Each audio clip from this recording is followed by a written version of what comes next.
How do different focal lengths affect what you're filming or taking a picture of? Well, it's a simple question, and I just had to demonstrate it, so I went out with my friend Lance. I had a bunch of different focal lengths, and we're going to go through and take a look so you can figure out what focal length you need to use. All right. Lance, this is we're going to do a focal length demonstration. I want to show off the different focal lengths, so you're going to be my model here to show off. So to start with, do you notice anything about this lens that... It's like a wider housing. It is a wider housing, absolutely. Whatever that's called, wider lens thing. Right, so it's a wider focal length. So this is actually a 12 millimeter lens. So this is on,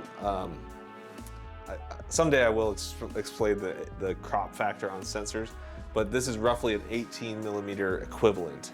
So at 18 millimeters, you can see, look how wide, I mean, you can't see, but look how much room there is. You can see the whole room. You can see all of Lance. And now what I'm gonna do, Lance, is you can just stay there. I'm gonna zoom in on you by walking to you. And so even though I'm really close to you now, that's 3 feet. Yeah. You are still well within the... Like my whole silhouette, basically. Well, yeah, your torso is in there, like your upper torso, your head. You've got a lot of headroom, so if we move you down, and if I got really close, I'm gonna get really close to your face here. You know, can you look directly at the lens right now? See how like it distorts his face, so your nose looks bigger and more pointy, but the whole rest of your face is flattening. More of a rounded lens, spherical kind of. Yeah, it's almost like the classic fisheye effect and so when you have like your face like right up to the lens, you know, it makes your head actually look skinnier. So if that's what you want to do with someone for like a portrait, it's a very cool effect, but it's not like what we call a naturalistic effect. It's not how the human eye sees. Yeah. We're gonna get to that. I don't want to get too involved. So that's the 12 millimeter, 18 millimeter equivalent on this lens. We're gonna switch to the next level. All right, and this isn't gonna be much of a difference. That was a 12, this is a 15. So that was an 18 equivalent. So this is, what's 15 times 1.5, 22-ish. 7.5, 22.5. 22, 23. Cool. Yeah. Something like that. So it's still very wide, but it's not as wide. If I get in closer, you see we got the same thing where the head is kind of squeezed and yeah. It's just... What's wrong with my head? Yeah, exactly. And that's the thing, is it changes for each lens how wide your head looks and how much background we're seeing and stuff like that. At wider angle lenses, it's harder to get the blurry depth of field, the bokeh is what they call it. Or the blurred background, the background separation, because it's letting in light from so much more of the area, if that makes sense. I don't really know lens dynamics that much, but more things are in focus more of the time, if that makes sense. Gotcha. All right, so that's 15, not much difference. All right, so now we've gone from 15 and we have jumped up to 30. And 30 is roughly about a 45 equivalent. And this is what we would call naturalistic view, naturalistic angle. People say it's what the human eye sees. Obviously it's not, because we have two eyes, so we can focus on different things at different times. Our brain is stitching it all together. But yes, it is more naturalistic technically. So I've got a much closer crop on you. I can see most of your torso from here.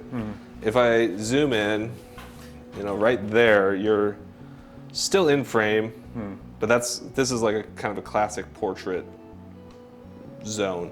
Your face is not as slimmed down. It looks a little. I can see more of your face. I can see your ears. Your ears aren't wrapping back. If you get really, really close, then we start to get the background separation, background blur.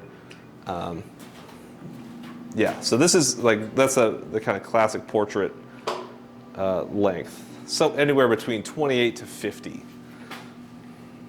And to demonstrate that, let's go to the 50. So this is the 50 millimeter lens. And so there is kind of a myth that the 50 is natural. This is what the human eye sees. Again, kind of with the 35. But the thing is, no, it's just 50s are easier to manufacture. So we have been using them as a society, as species. We have been using 50 millimeter lenses longer than almost any other lens, or more prolifically. Gotcha. Almost every camera and lens manufacturer has a nifty 50, has their own version of a 50 1.8.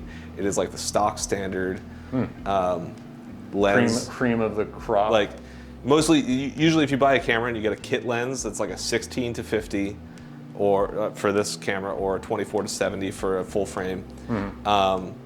But then the first prime that's like cheapest, it's going to be a nifty 50. This one cost me 99 bucks when I bought it. Now it goes for 300 bucks, which is crazy. Score. That's how photography is accelerating right now. And like all the old film SLR manufacturers had their own 50 in the 70s and 80s. Pentax, Nikon, Canon. So lots of 50s, very plentiful. And it's a good, easy prime. And as you can see from here, again, we're still about 9. I'm a little closer now. Let's back up. This is about 9 feet away, 10 feet away. And we can see the top of Lance's torso. Still got some headroom. If I bring you down a little bit, yeah, I can see most of your torso. But it's very cropped in, and we're even starting to get some background separation. There's a little bit of blur back here. And if I get really close, well, not even really close. What's that, about 5-ish feet? Yeah, or so, maybe 4. 4.5, 5-ish, maybe. It's just your head from right here. And no wiggle room. Like you got like an inch of headroom, and you know your neck, and then obviously a lot of area on the sides here. But the back, it's like blurry right in this area. Yep. This is the background separation. We can still see your ears. Your face is looking more.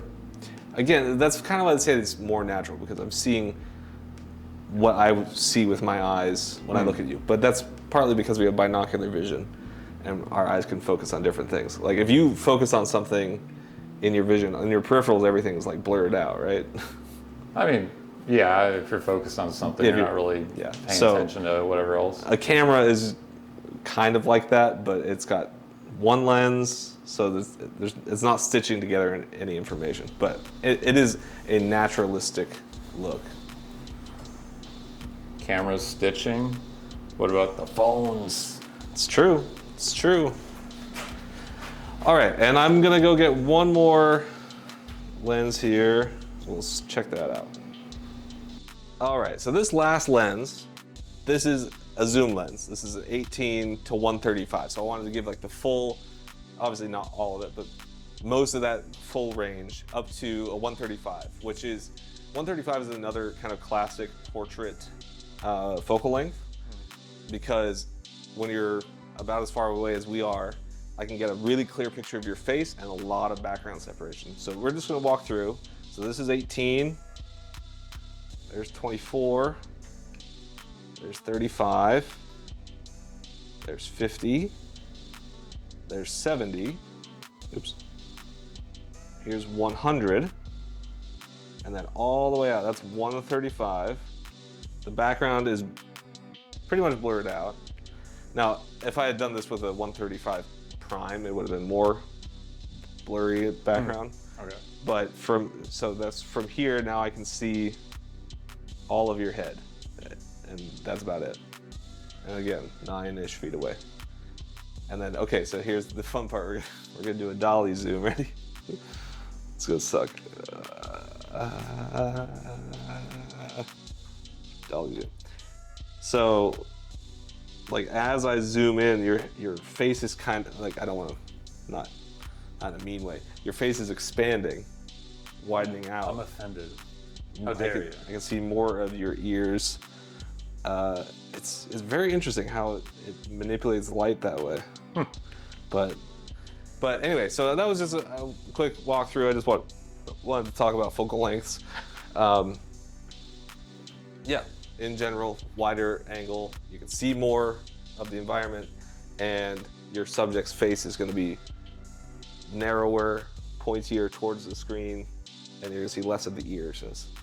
And then as you zoom in, or you go to narrower angle lenses to 30, 50, 70, up like that, your subject's face will expand, more background separation, and less of the environment is visible.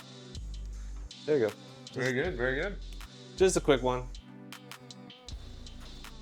Not bad.